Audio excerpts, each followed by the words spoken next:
I'm Captain John. Coming up, I'm going to show you the 3 reasons why your boat becomes a money pit and what you can do before you hire a professional or spend a dime. I've been a boat owner for over 20 years, and while these 3 things haven't fixed every problem I've ever had, they have, either individually or in conjunction with each other, fixed over 50% of any issue I've ever had with my boat. That includes stalling under load and failing to start. At the end of this video, I'm going to give you another tip to make sure you don't become one of those people who believe the 2 best days of a boat owner's life are the day they buy their boat and the day they sell their boat. Without further ado, let's get started. First and foremost, clean all the connections at the batteries and don't forget the connections at the back of the engine. Okay, here's the first thing we're going to do. We're going to remove all these connections on the battery. See how crowded up these are? We're going to remove this. We're going to remove all of these. We're going to take our Dremel and we're going to clean all of these up.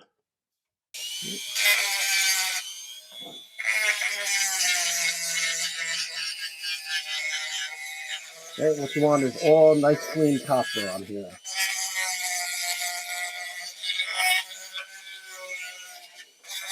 Right?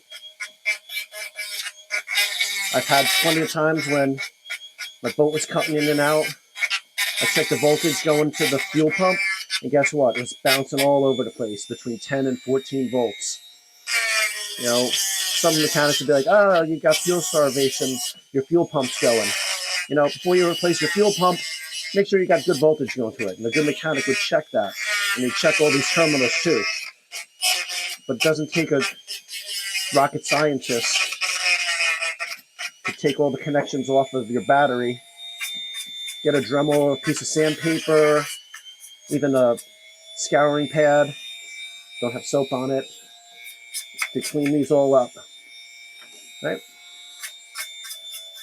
If your lights are dimming out, you go to start your boat at night, you have your lights on or your radio on, and it's cutting in and out every time you shut it off and start it back up. Your fish finder's dropping out, coming back on. Your VHF is restarting every time you start your boat, you're out fishing.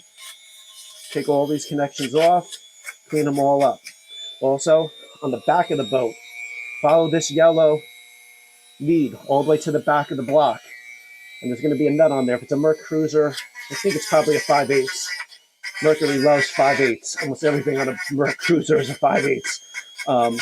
Follow this around, get a socket on the back of it, take it off. There's probably about 5 wires. All these are going to be going to the back of the engine. Clean those all up too, right? Your engine's cutting in and out, doing stupid things. You know, same thing happens on a regular car, just not as much. If you're in salt water, you know, you should probably clean these things up every year or 2. So the final step that I like to do is get some steel wool. So I'm using the quadruple 0 grade. All you want to do is, you know, grab your metal. Just really just kind of go on this. And polish that up. Did it?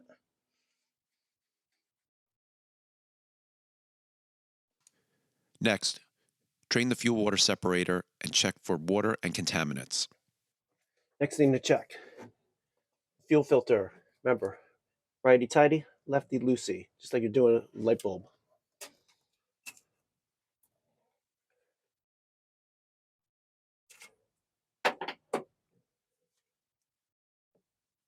Once you got your fuel filter off, drain the whole thing into a nice clear container. And what you want to do is check to make sure there's no water in there, no sediment, no dirt. And it should look nice and clean. But if it's dirty, you got water in there, you got other issues in your fuel tank. Finally, we're going to check the fuel line, the anti-siphon valve, and the fuel pickup. Okay, here's the next thing we're going to do. We're going to take off 2 clamps to the fuel line, and then we're going to check the check valve right there on the black hose, And also, we're going to check the pipe going down into the fuel tank. So we're going to remove these two screws. We're going to check the check valve, the ball in the check valve here. And then we're going to take out this tube going down, and we're going to check the strainer on the end of that and make sure it's clean. Okay, we got our anti-siphon valve out. Chances are this did not move around the barb. What I would normally do here is just shake this around, make sure this ball actually moves freely.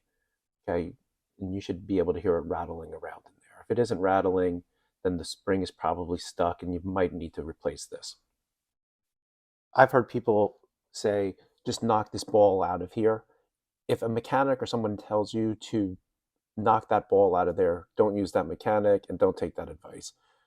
This is an anti-siphon valve. It's used to make sure that if this fuel line gets severed somehow in your engine compartment, that the gasoline doesn't start siphoning into your bilge.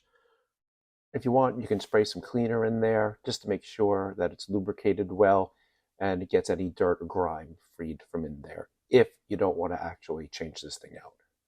So one thing to note, like said earlier, this probably did not twist around the barb, even though you loosened up those screws. So as you take this thing off, note where the position of this valve is when it finally pulls out of the pickup and how many twists are in the fuel line. So when you put this back in, the fuel line is already twisted up enough so that when you put it in, it goes in right where it needs to line up, and then it kind of unspins or unravels with the fuel line so that it goes back in exactly where this thing was. Because if you just put it straight in and then try turning it, you're going to kink up your fuel line. All right, so now we're going to get the pickup out of the fuel tank. And the best thing to do for this, chances are it's never been moved since the day it was put in. Mine was removed probably 8-10 years ago. Is to use transmission fluid and acetone or PP blaster or a combination of the two. All right, so we got our pickup out of the tank. We used our 1-inch open end wrench and a mallet, just give it a little bit of a whack. Now, you may not be able to see that, but there is a little bit of soot on there.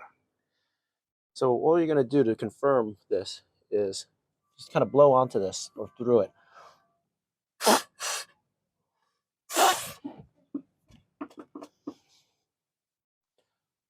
And you'd be amazed sometimes what happens is your fuel will get dirty. And a lot of people say to just remove this vent. I personally never have. If you got dirty fuel, you got dirty fuel. And once again, ripping this screen off of here is just you're removing your first line of defense of anything bigger getting into your fuel line and clogging up your hose or your filters or your fuel pump and stuff like that. So I've always left it on. There have been times when I've had to take this off out on the water where it'll just get a bunch of little soot and sediment on there, and you blow it off. And after a while, and you keep putting new fuel in there and fuel conditioners, it'll clean it all out and you'll stop having that problem. But a lot of times if your boat's suffering from fuel starvation, check this thing. One of the symptoms is it'll run fine while you're going slow. Mine, when it happened to me years ago, I could be out for about an hour, hour and a half, and then I'd be under full power, and all of a sudden I would just start watching my RPM drop. I'd be up at 3,600 RPM, and all of a sudden the boat would just start going 35, 34, 32, and it would just start bleeding off RPM until finally it would just stall out. And it turned out this is what the problem was years ago. It was a little bit of soot and sediment on the screen on the pickup going into the tank. So check that out, make sure it's clean, and that could also solve one of your problems without having to spend a ton of money, right? Just remove it. It's a little bit of a pain in the ass, but once you get it off, it's easy to clean. And once you remove it the first time, it's easy to do it the second and third time, if you have to keep doing it. There you have it. The 3 things you can do to make sure your boat doesn't become a money pit. If you found this video informative, think it could help others, please give it a thumbs up. And now for that final tip. Use good fuel additives. Now, some people think fuel additives are nothing but snake oil. And truth be told, I don't use fuel additives in my car. But in my boat, that's a whole nother story. And the two I've used religiously are the Startron enzyme fuel treatment. This is great for reducing moisture buildup in your tank and phase separation. And the Seafoam Marine Pro. This stuff is great for keeping those fuel injectors clean. Your fuel tank on your boat is multiple times bigger than your car. And as much as we love to be out on our boats, we don't drive our boats as much as we drive our cars. Also, there's studies that say 50% of a boat engine's running time is at idle speed or at wake speed. Think about that. Think about what your car would be like if all you did was putz around at 15 miles an hour all the time in your car. These two things, they're going to save you a lot of headaches down the road. Keep an eye out for more great videos from Nautisphere. We look forward to seeing you out on the water, expanding your nautical universe.